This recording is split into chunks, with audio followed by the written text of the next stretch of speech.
Good morning. Welcome to this session here at the Spanish Pavilion at COP29 in Bakú. I'd like to extend my gratitude to the Spanish Pavilion because they are allowing us to host this interesting session that is going to be very interesting with all the insights we will be discussing. And it's fantastic to have so many people here in the panel, in the audience, and also virtually connected. Today, we will explore the role of citizens in the decarbonization. We are used here to have governments discussing, they are discussing, of course, here. We are also discussing the role of companies, of industry. We are also here for that. But usually, we don't discuss the role of citizens, and they are also an important part of the decarbonization.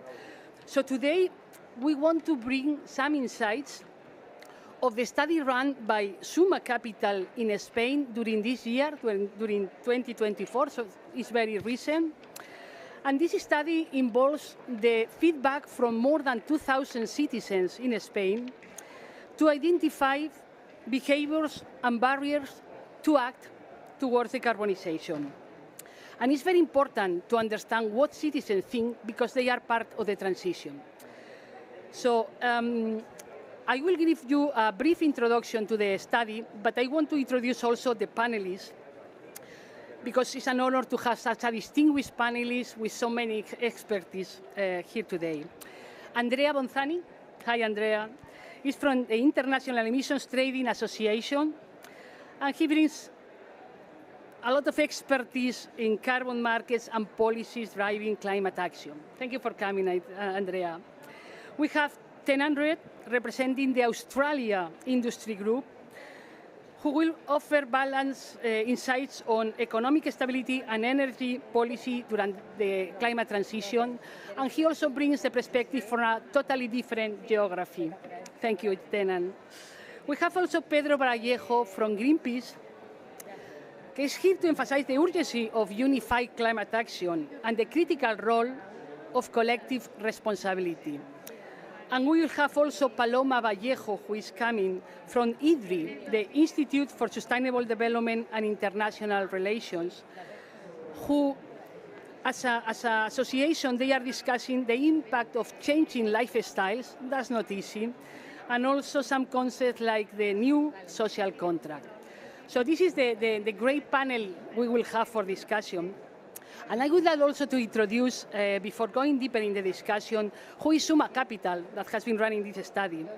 Suma Capital is an independent investment manager based in Spain with more than 20 years of experience. They focus, let me show you, you can see, this is the study we will showing. This is Suma Capital.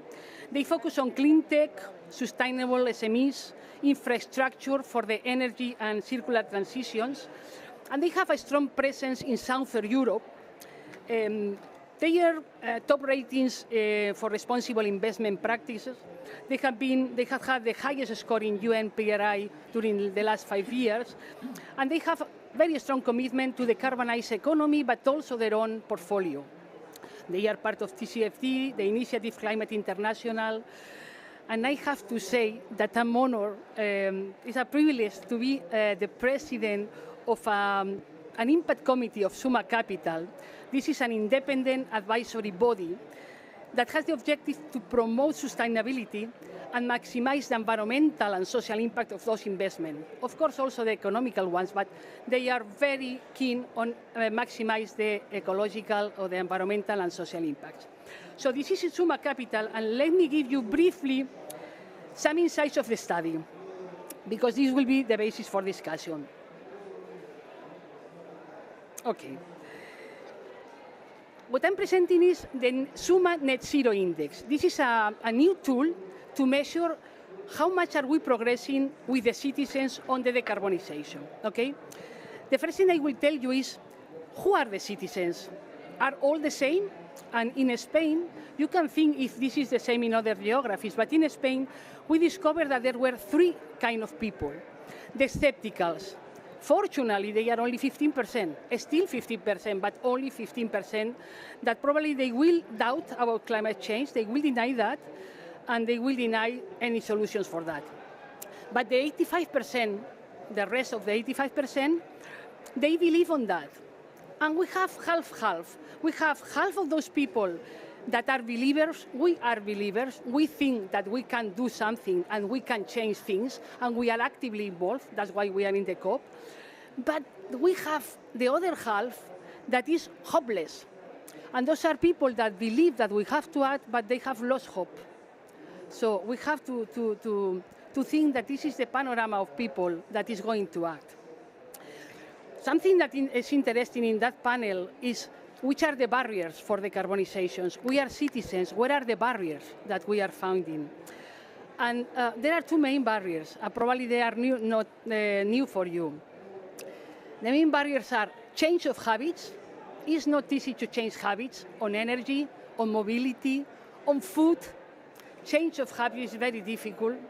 And also economical factors. I mean, we have to invest in some areas, and citizens say, I cannot afford that. I cannot afford buying an electrical vehicle. So this is also part of the discussion, how we overcome those barriers.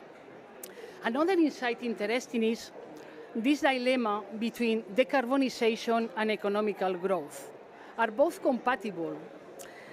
And what we find is that the same, half of the people think that is compatible, mainly baby boomers. I can consider myself as a baby boomer.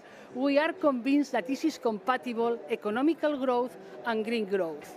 But there is another half of the population that doesn't believe it's so much compatible, and they prefer to push for economical growth. And something that is very interesting, this is a age bias. So young people that is thinking about the future, when they have to choose, they prefer to choose economical growth.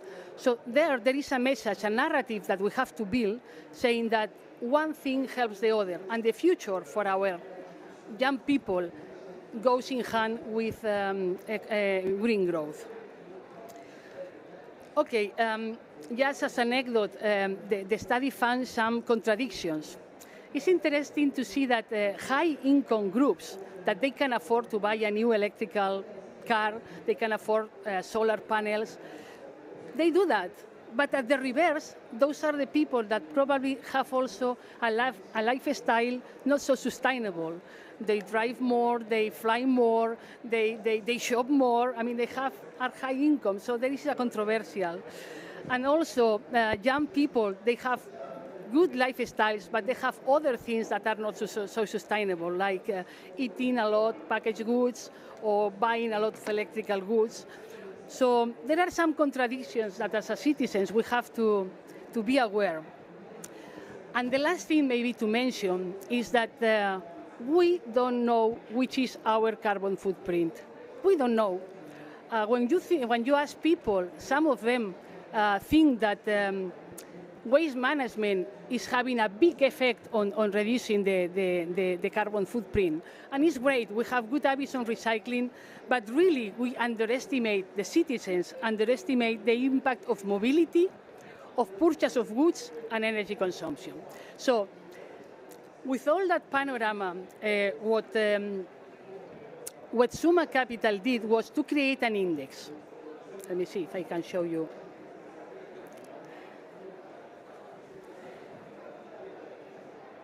An index, because there is one thing that I didn't mention, is who is responsible for that? Who is responsible for decarbonization? And as you see, it's mainly governments. Governments are here because they are responsible for that. Also industry, that's why we are here. But if you see, citizens doesn't believe that they are very responsible. And this is even worse with young people. They think they are not responsible for that. Then this may be an inaction for that. So this is the final number I want to show you. What this study compared was the carbon footprint of a collection of citizens and the carbon footprint with the intention to change. For next year, are you prepared to change your car? Are you prepared to put solar panels? Are you prepared to change your food habits? With a lot of questions. And the final result is that if they do what they did, we could reduce individual footprint by 3.5%. If you compare current footprint with intentional footprint, we could reduce 3.5%. This is a lot or not? We can compare this with the number that the science-based target provides, which is 4.2%, or with a number that if we agree on the last stocktake objective, 43% reduction by 2030 versus 2019, this would be more than 5%. So it's not far, but there is still way to go on the citizen side for decarbonization. So those are the conclusions I wanted to show you. I think you can have the study here if you want, just scan. And let's go to the discussion.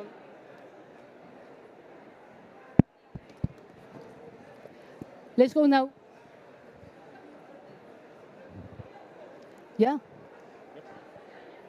Let's go to the discussion now, because we have a panel, an extremely good, with high expertise panel.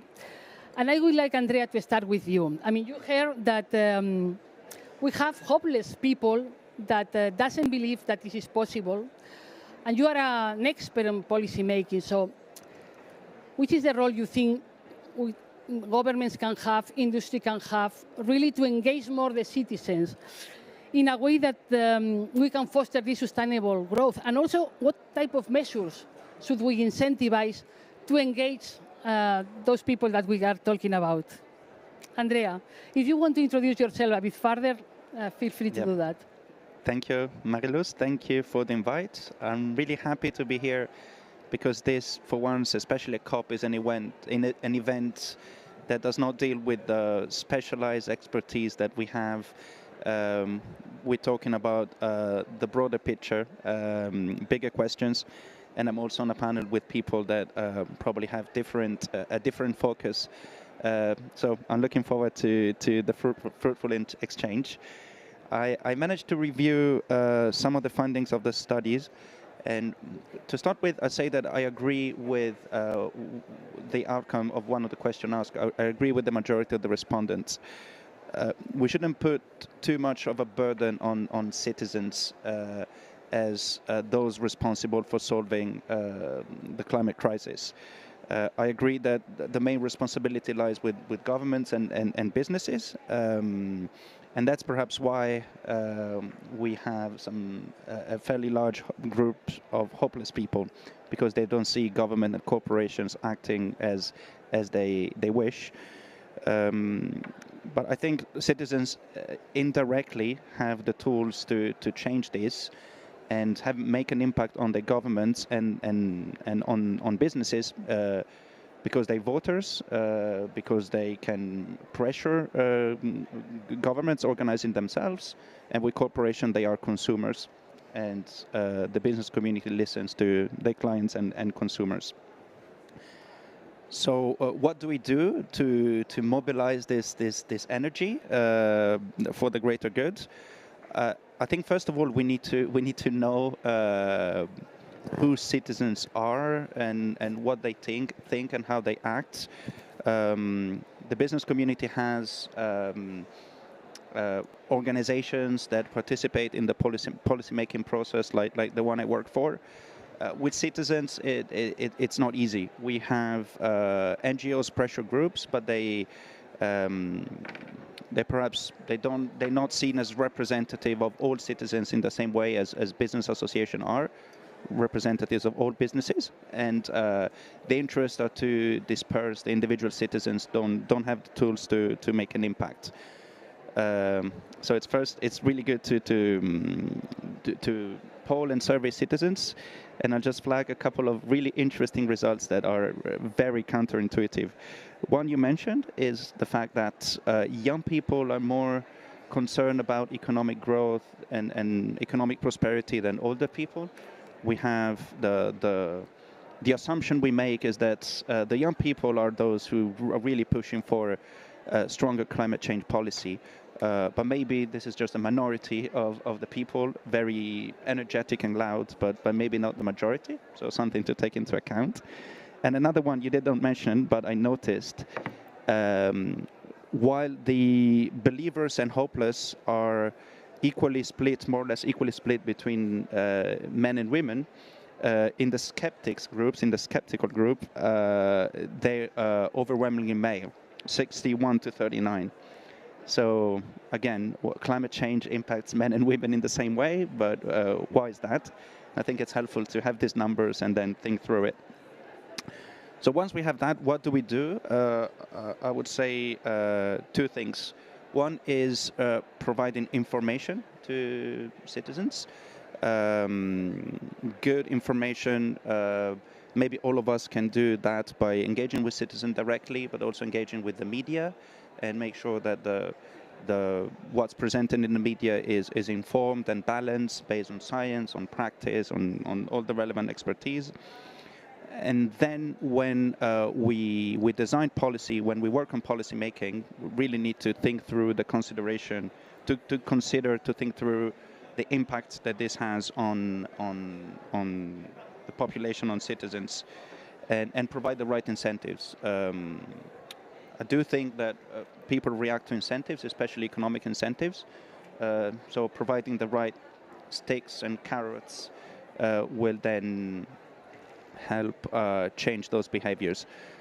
Perhaps I'll stop here. I have a few other things to say, but keep them for the next round of questions. We'll have another round. Tenan, from your perspective, your expertise on climate change, also on the geography in Australia, what do you think about the numbers you have seen?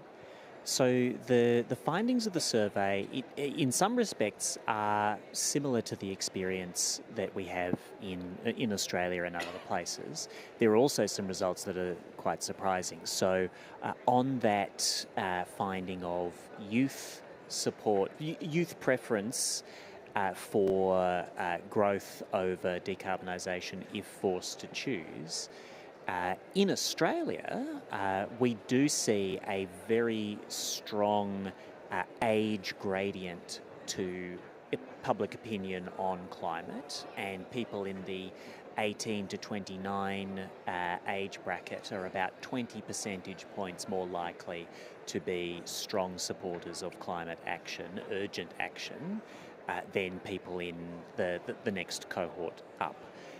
So that is substantial. But the framing of all the interpretation of growth and climate action as alternate choices is quite an important variable in all this. And is that the choice that people face?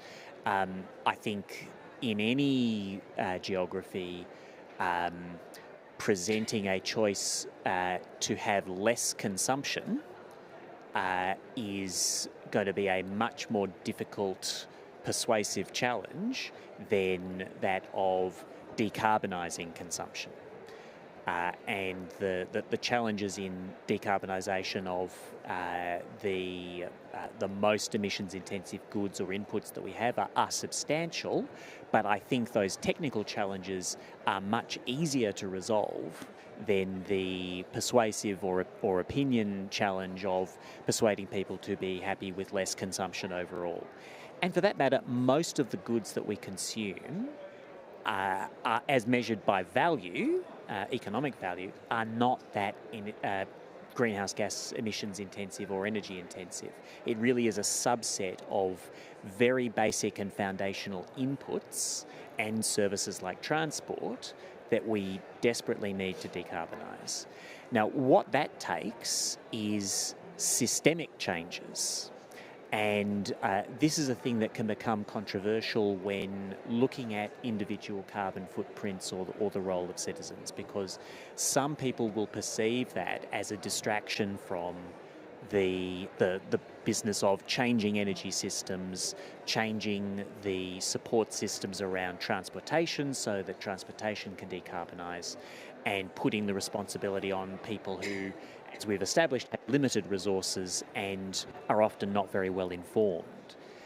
But there can be a potent role for individual citizens in helping to make systemic transformation. So that individual action needs to be in a context that that makes sense both to the individual and for the systems that they're participating in.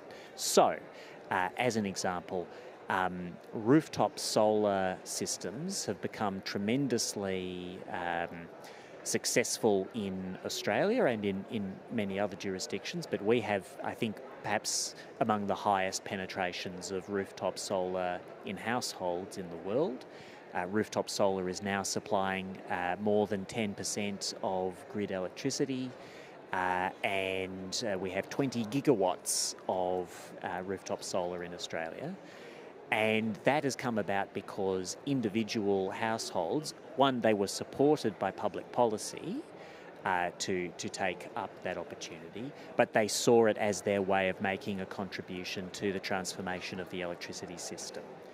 And there have been challenges with making that contribution real because it is easy to set up a system that provides incentive to put solar on your roof. It is harder to incentivize people to use that solar in ways that support the wider electricity system's decarbonisation.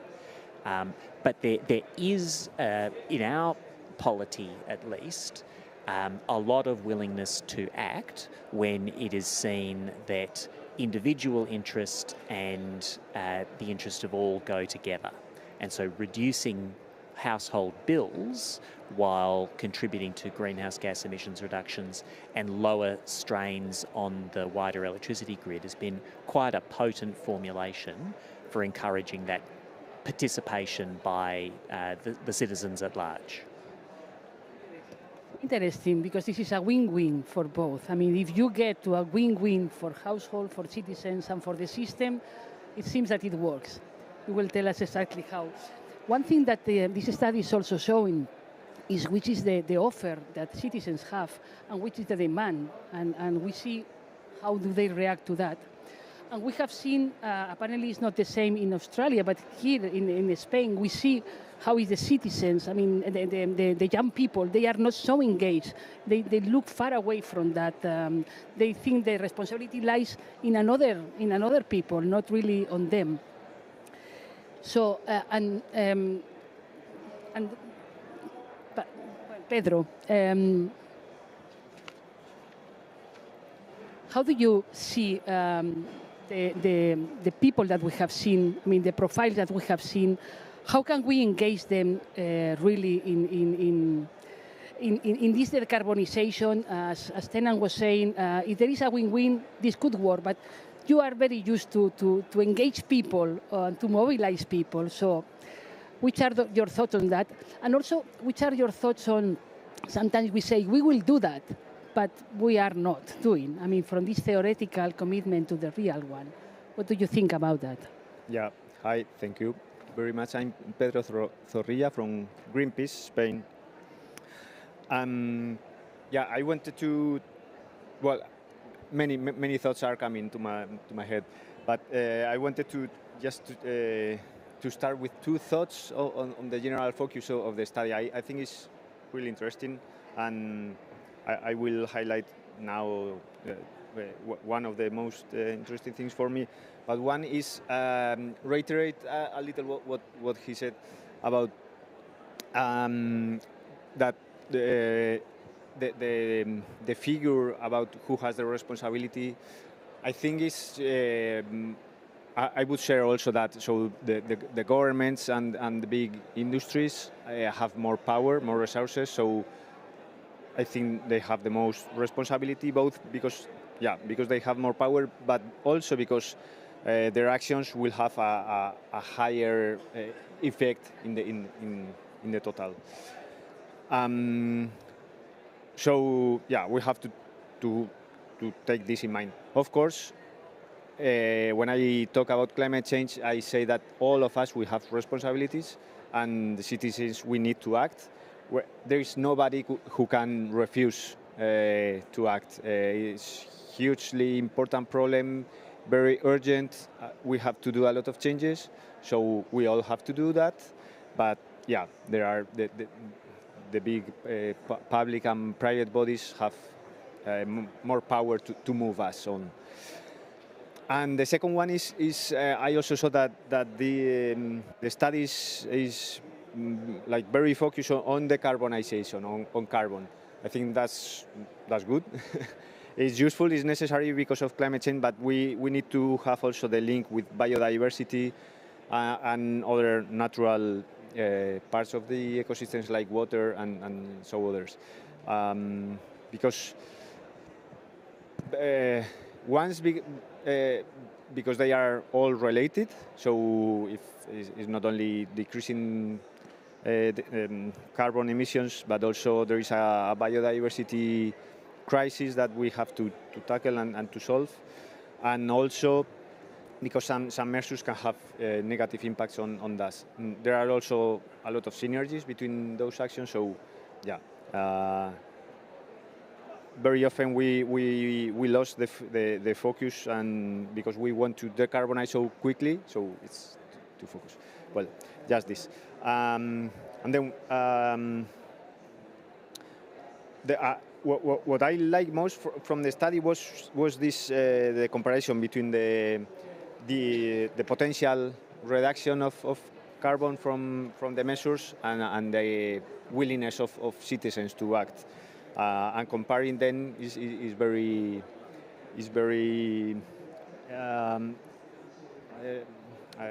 clarifying of why we are failing in some parts, no?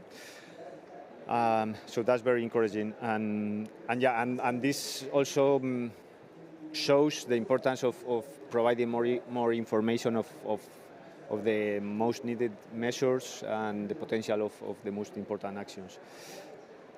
For moving the people to act, I think it's in human beings is really difficult to change behaviors and habits in all habits, not only ecological or decarbonization habits. So everywhere we are looking seeing that with smoke as well, how the health agencies are constantly saying this is bad for us, for our own body, but still we keep doing it. And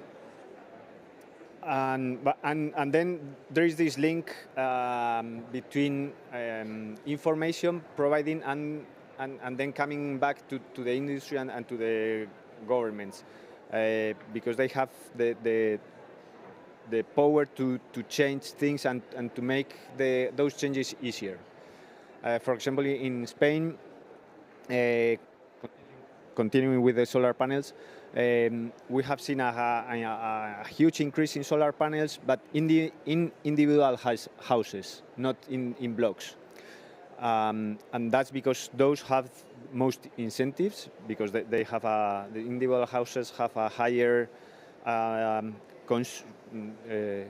use of energy and have more potential, more space to put solar panels. So the action is really very efficient in energy and economic terms.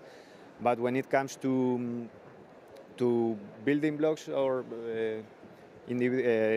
blocks of houses, of flats, that's not happening in Spain, and we have a huge potential. 70% of population lives in flats.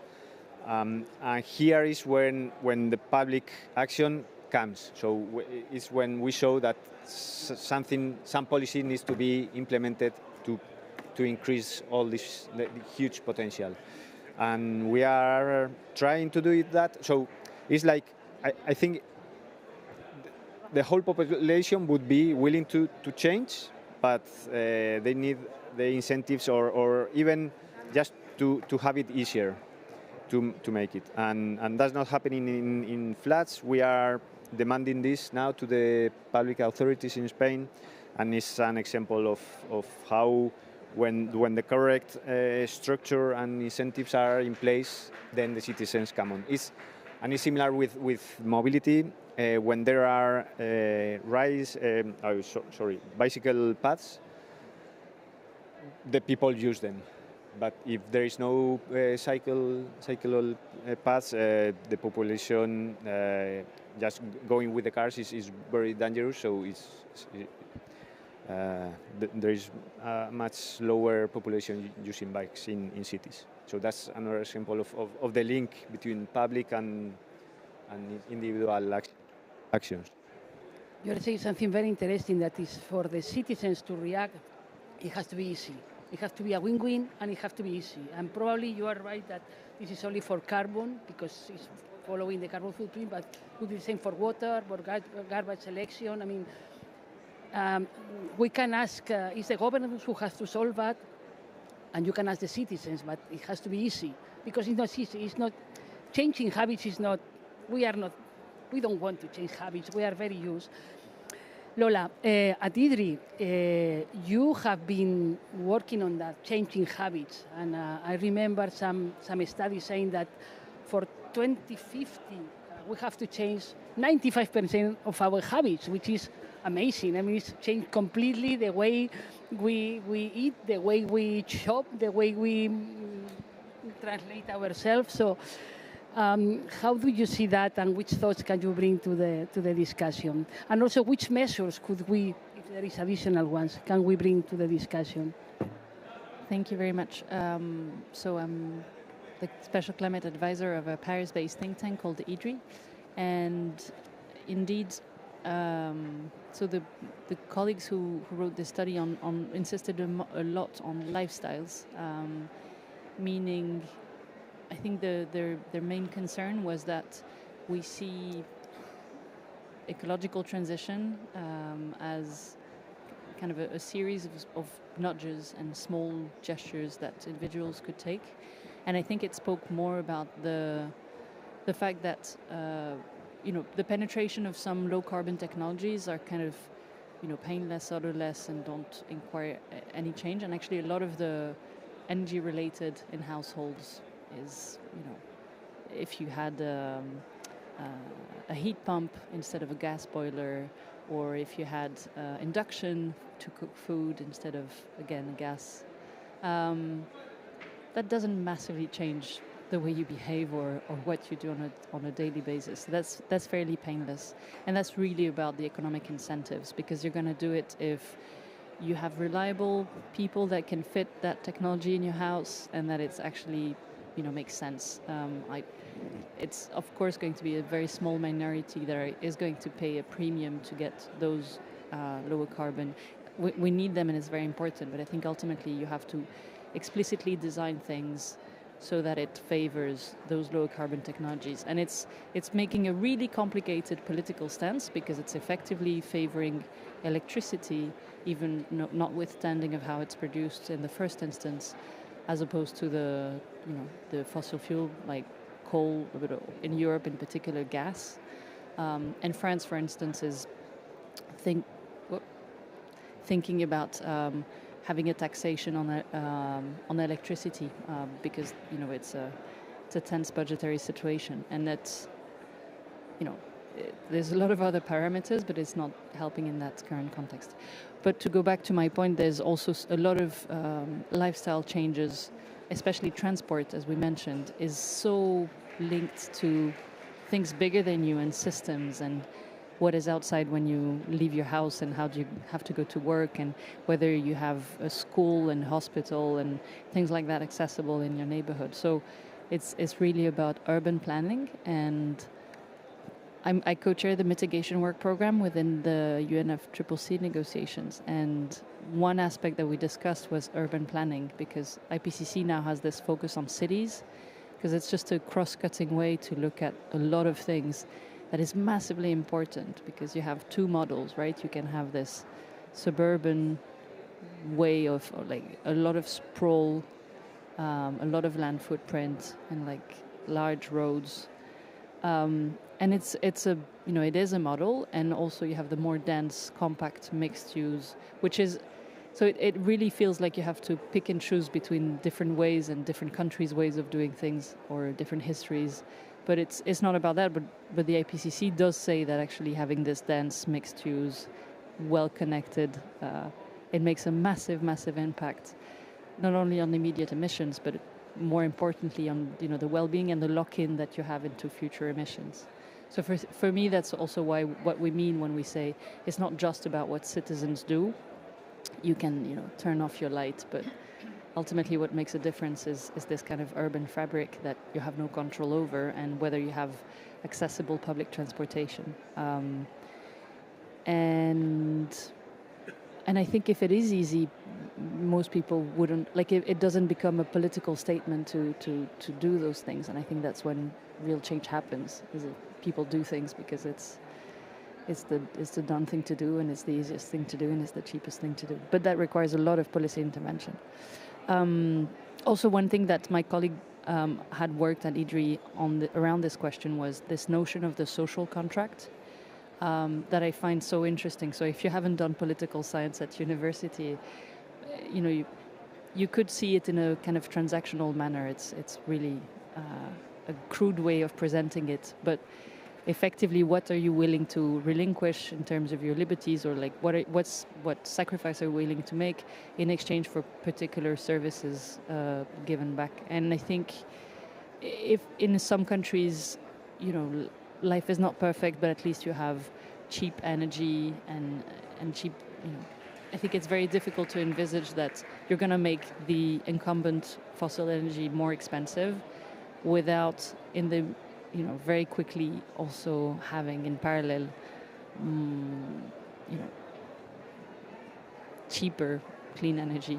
And I think the affordability question really comes into play of the social contract. It's not just about that, but it's clearly a big part of it. And I just wanted to add maybe to what you were saying, Pedro, on the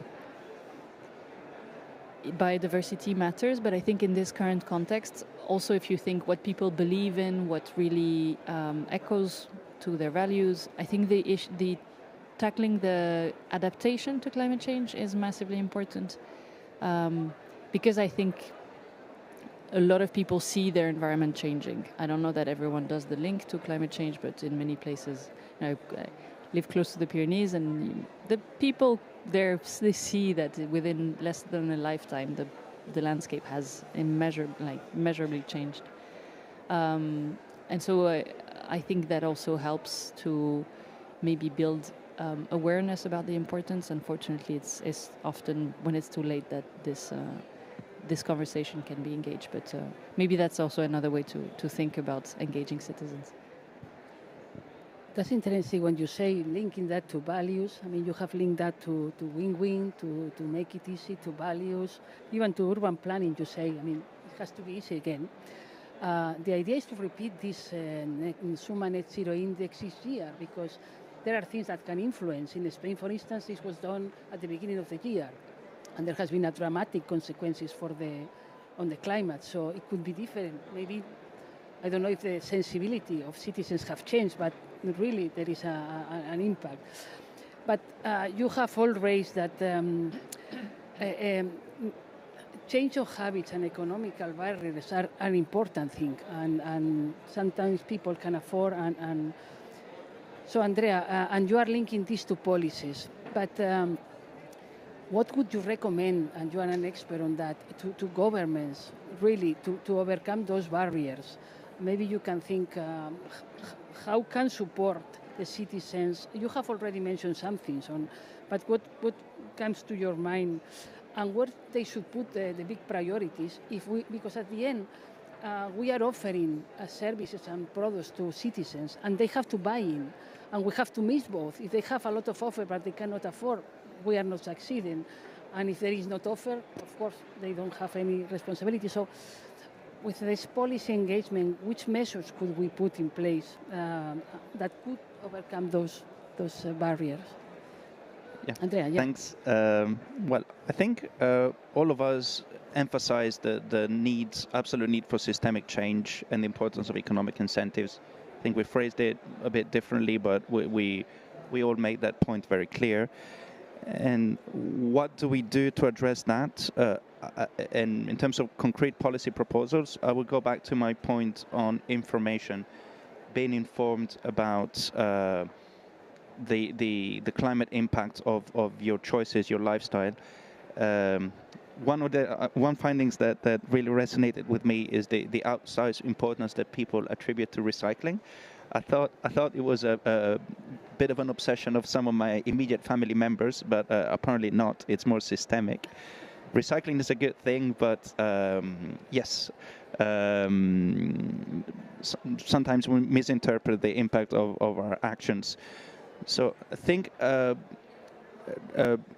providing a good carbon accounting and a quantification of the carbon footprint of our goods and services and action, I think it would be a great starting point. A bit like what we've done in recent years, at least in Europe, with food. Now we know what's in our foods. We have tables that are certainly not perfect, but they give us an idea of how much calories, how much fat and sugar our foods contains. Something similar with labels could be done, and I think that would address the issue of engagement, of changes to habits. And then on the economic incentive, I think the solution is simple: pricing emissions accordingly. No, we have to take into account of many things, the distributional consequences, the impacts. Well, that would be a great start. In Europe, we have the ETS. Unfortunately, in the last few years, I've seen a demonization of the concept of carbon credits and of offsetting. There were reasons why when this was done, some carbon offsetting projects did not live up to expectations, and that's rightfully so. Some media reported on those, but I think we ended up trashing the concept and playing in the hands of the hopeless, perhaps. Say, oh, it doesn't matter because offsets are bad. But they are a way to price carbon, to attach a value to carbon reduction and removals, and then to make those who emit carbon pay for it, either directly or indirectly through the cost of goods. So yeah, I would say two things: information and quantification, and then pricing of emissions. This would be my two policy proposals. Interesting. Information, we have to take in account also the fake news. I mean, it's not so easy to inform properly to the citizens. And pricing emissions means the products that have more carbon footprint, they should be more expensive. That's what you say. Very interesting. Pedro, what do you think about that? If you have to prioritize, you have already mentioned some, but where should governments that have the bigger responsibility put the biggest efforts? How do you see that? Well, mobility for sure in Spain is emitting 31% of all the sectors. So it's a huge priority now in Spain. The electricity sector is decreasing very quickly the emissions from renewables. So mobility would be the priority. I have some notes. So on the 15% of sectic also in the study is very close to all the numbers I'm seeing in all the surveys, that around 80% of the population in Spain is very worried with climate change and is asking for more policies and more ambition. So it's close. On the how is the more moral area or cultural area? The values, sorry. Yeah, the values. It also links to one study we saw that people is more willing to act and to change, not for themselves, but because of the consequences of others, especially the children and the ones who are coming after them. So that's something to take into account also. Well, on the price of emissions, we agree also, and we are. I take here something we are fighting for in this COP. We are trying to that the governments agree raising the taxes on the fossil fuel industry, so that that can help to increase the climate finance at a global level. So that would be an additional step for doing it. On the contrary, with the offsettings, we are not in agreement. We think pricing and promoting carbon absorción de carbono. Removals is correct. We need that also because we need to stop emissions, but also remove carbon from the atmosphere. When we think it doesn't work is if it's an offsetting, so you can continue emitting, and then because someone else or in other places it will be removed. That's our place of and one example from Spain, we are also pushing for the Spanish government to introduce there are subsidies for houses to improve or decarbonize the houses, so improve isolation of the buildings using heat bombs and using solar panels. Those all have very, very positive consequences for the livelihoods of the people. They will have a better quality of life in their house, and their energy tariffs will decrease. But still, the population is not doing it. We are calling for it. We are giving information to the citizens, but it's not working. Something else needs to be done. For sure, giving more information so that the people is more aware of it, but also, facilitating everything, like that the transition costs are smaller, and also to delete barriers. We have now some barriers that are also stopping to action. So, many things to do.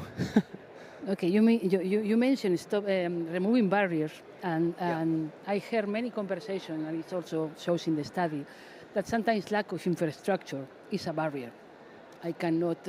I'm not sure if I buy a new car because there is not a plug-in infrastructure. But the offer is there, but the demand is hesitating. So, Tenan, how do we do that to match the offer and the demand, and what do we need to put in the middle, really to match both sides? And maybe you have some good experience on energy, on mobility from Australia. Well, we've got a lot more experience on solar than on mobility. Australia is just in the process of instituting its first ever vehicle efficiency standards. Some decades behind others, but we're doing it. On rooftop solar, a series of incentives have been offered to households for adoption there. There have been, similar to the experience elsewhere, first rebates on purchase, then feed-in tariffs, very, very generous feed-in tariffs once upon a time, and then a level of support through our renewable energy target scheme that functioned for most people like a rebate on the purchase. There have been complications with those schemes, and one of the things that is important is that when you engage citizens, they feel, when they're taking an action like making a significant investment in a new major appliance for their house, they feel like they are doing their part to contribute to the wider good, and they really, really don't like it when you subsequently need to change the rules on them because actually the way the incentives were designed wasn't quite incentivizing the kind of behaviour that you really want to see. So we are having a debate back in Australia now about the institution of some fees for exporting solar onto the grid, because we have so much rooftop solar, for the distribution networks to absorb and provide that exported solar to the rest of the market needs more investment in more capacity in the network. And then, of course, because everyone's exporting at once, the wholesale electricity market value of that power is not very high. But what we gave to households was a very simple story of more solar equals good. You're doing a good job with more solar. And so it's important, I think, that we when we're designing these incentives, we do try to build in the nuances from the start so that people will have the incentive to, say, install solar panels with an orientation that generates the most in the late afternoon, when the value of that power to the system is higher, or ties installation incentives to battery incentives, which are a new frontier here, but with the condition that that battery capacity is to some extent available to solve problems for the wider grid and not just to help households sort of resign from the grid. Because they probably won't. Of providing solutions is just a recipe for anxiety. And my partner, when I started saying, "Oh, I'm having a look at the app that's showing information on the state of the electricity grid, and it'd probably be best if we didn't put the dishwasher on now. We'll schedule it for later." Her face fell. Like, this is another thing I have to worry about. I feel guilty about so many things now. I need to feel guilty about dishwashing timing. And that's one where there is a solution, which is just you push the timer button to delay it a bit. But I think awareness without solutions equals anxiety, and we need to promote awareness alongside promoting highly accessible solutions. And so in transport land, there's a lot of different solutions, and walkable cities, bikeable cities, these are good things. Facilitating infrastructure for the greater take-up of electric vehicles and standards that will increase the proportion of electric vehicles and the falling price of electric vehicles, like those things will all help. Food is a very sensitive topic, and even raising awareness is a sensitive topic. And I think this is going to stay very difficult. I think the emergence of solutions in innovative plant-based foods and cell-based novel meats, over time, as people get used to that product being available, I think that is going to open up more space for policy, at least to encourage. But at this stage, in my country, and I'm sure in Spain, agriculture is very important to the national identity. People feel very, very sensitive about being told what to eat. And I don't think any government in my country is likely to be enthusiastic about telling people what to eat, beyond the sorts of health advice that have a long history. We have seen that changing habits in food is very cultural and it's very difficult. Lola, maybe you can provide the last thoughts, mainly to match this offer. I mean, you mentioned we need information, it's important, but if we don't have solutions, we are not working. But if we have solutions and nobody can afford them or we are not neither in the good way. So which are your thoughts, your final thoughts? It's good to have a French on this panel because carbon pricing is important, but we had the yellow vests because in terms of values, it was not also seen as fair, which, to be fair, brings us back to this question of, the people are saying, why is the fuel in planes not taxed? And why is it so cheap to take the plane and not the train? So people see these things, and so they ask for consistency. And so that's why in those circles, having a push, I think, on sectors that are relatively less impacted, I think is a good thing. And farming, gosh, I mean, of course, France is the biggest recipient of the Common Agricultural Policy. We had, again, farming protests very recently. And honestly, that's probably the toughest nut to crack, I think. It's not about climate as well. It's also just about, other environmental reasons like biodiversity, huge. I think even agreeing on what the vision is, what the end point is. I think within Europe, you do have this idea that you need to go towards agroecology. But then, as soon as you have other, economic headwinds, it feels like it's more complex, and it is one of those things where you're going to need to build a completely different supply chain to be able to make that change palatable. But it's also a sector that is probably suffering so much because of other demographic factors, which means it's a very, very sensitive. Okay, I don't know if there is any question or we have no time. Yeah.